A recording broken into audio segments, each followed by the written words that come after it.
The date is September 3rd, 1260. In a valley called Ain Jalut, two armies face each other. One has never lost a battle, the other knows they're about to die. For 60 years, the Mongol war machine has crushed every enemy in its path. They've wiped entire cities off the map, killed millions, built pyramids from human skulls. From China to Eastern Europe, no army has ever stopped them. Ever. But today, something different is about to happen. Something that will change the course of world history forever. The Mongols are led by a general named Kitbuka. He's a Christian warrior who spent his life serving the Great Khan. His army has just conquered Damascus, Aleppo, and most of the Middle East. They're fresh off victories that seemed impossible. Nothing can stop them now. Facing them are the Mamluks of Egypt. These aren't ordinary soldiers.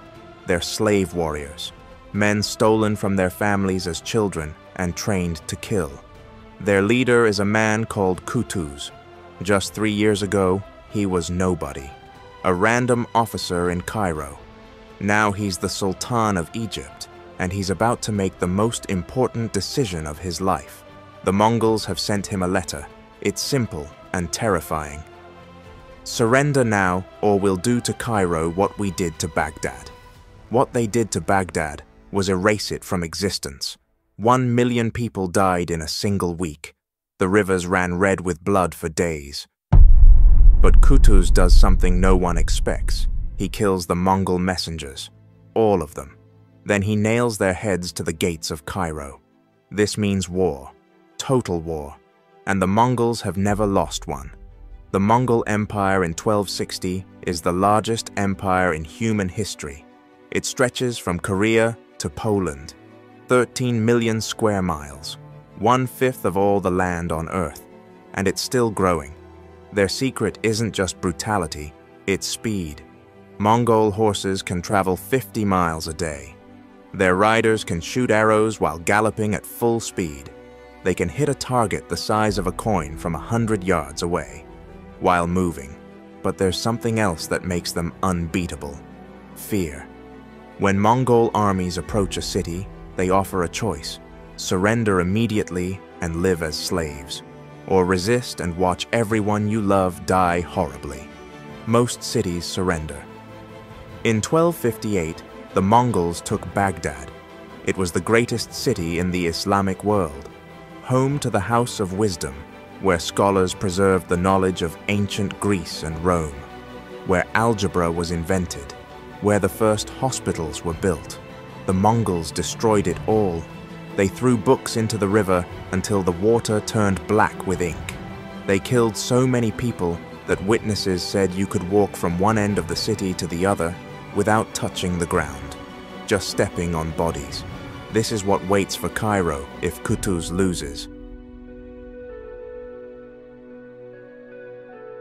But the Mamluks aren't ordinary enemies.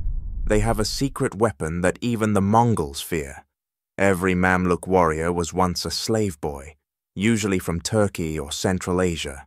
They were bought in markets like cattle, separated from their families forever, trained from childhood to serve one purpose: war. They learned to fight with swords, spears, bows, and maces. They studied tactics, languages, and the Quran. Most importantly, they learned loyalty, not to family or tribe, but to each other and to Islam. By the time they earned their freedom, they were no longer the boys who had been stolen. They were living weapons, and they were brothers. Baybars is one of these brothers.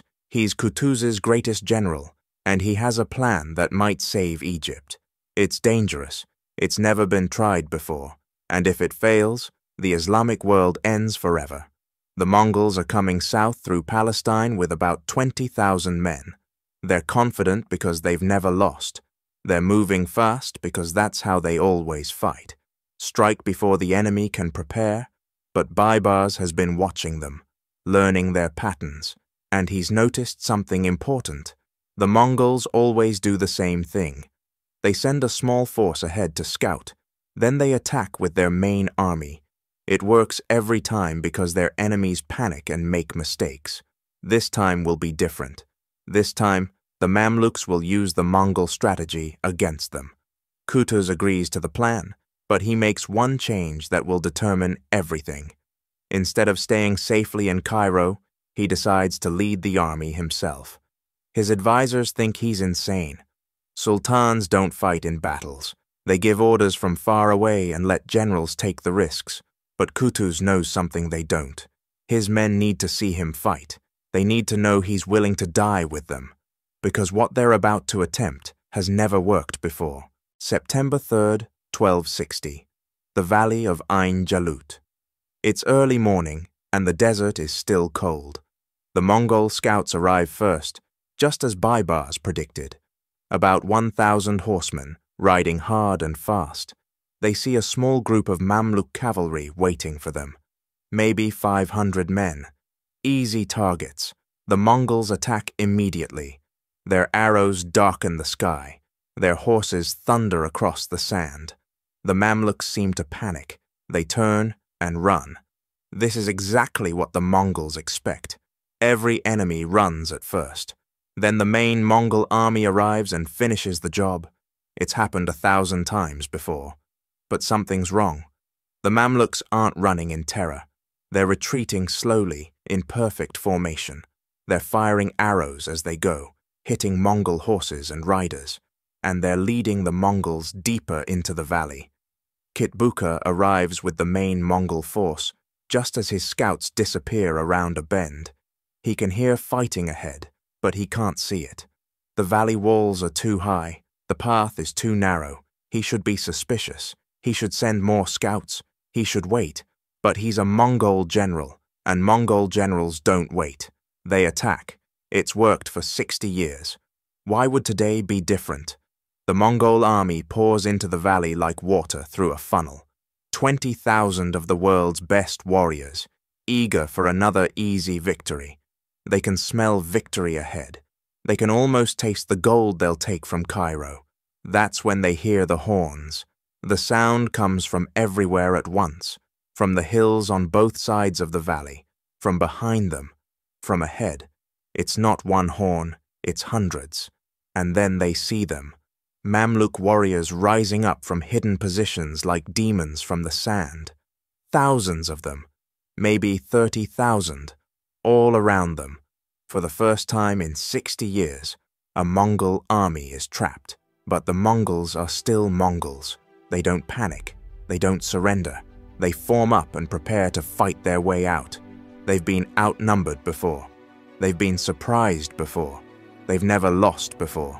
Kitbuka orders his men to break out toward the south. It's the shortest path to open ground.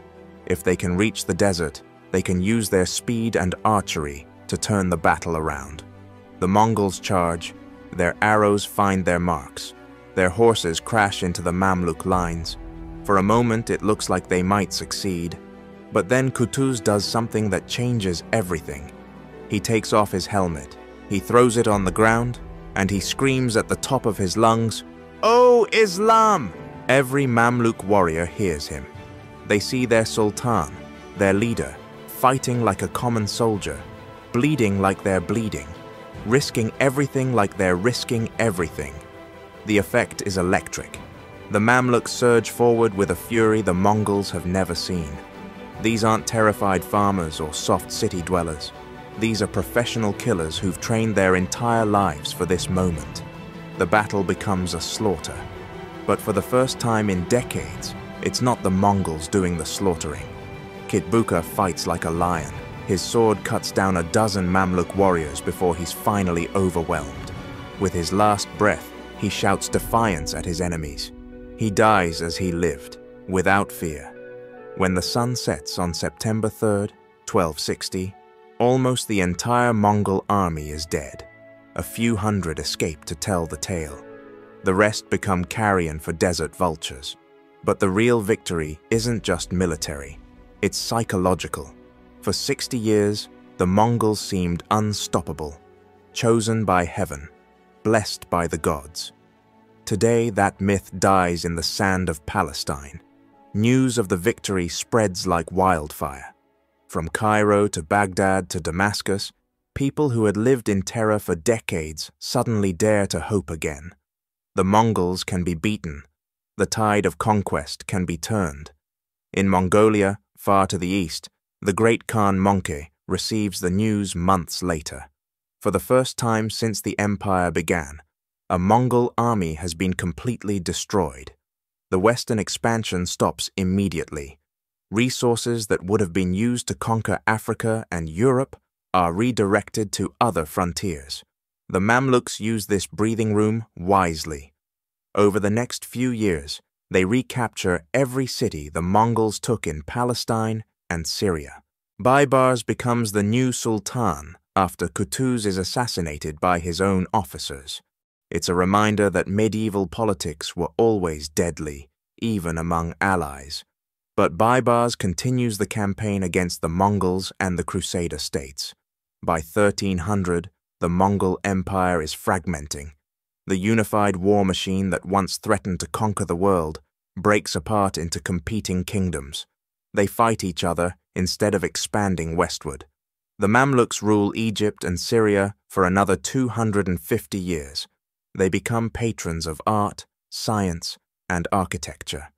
Cairo grows into one of the richest cities in the world. The knowledge preserved in Islamic libraries helps fuel the European Renaissance centuries later. None of this would have happened if Qutuz had chosen differently on that morning in September, if he had stayed in Cairo, if he had listened to the advisors who told him to negotiate, if he had been a normal ruler instead of a warrior. Ain Jalut saved more than Egypt. It saved the idea that any empire, no matter how powerful, can be stopped by people willing to fight for their homes and beliefs. The Mongols never forgot the lesson either. In later centuries, when they faced other enemies who used similar tactics, they were more cautious. The age of easy conquest was over. Today, the battlefield of Ain Jalut is a quiet valley in the West Bank. There are no monuments to mark what happened there. No tourist signs explaining its importance. Most visitors don't know they're standing where the course of world history changed. But on September 3rd, 1260, right where they're standing, a group of former slave boys proved that even the mightiest empire in human history could bleed. And sometimes, that's all it takes to change the world.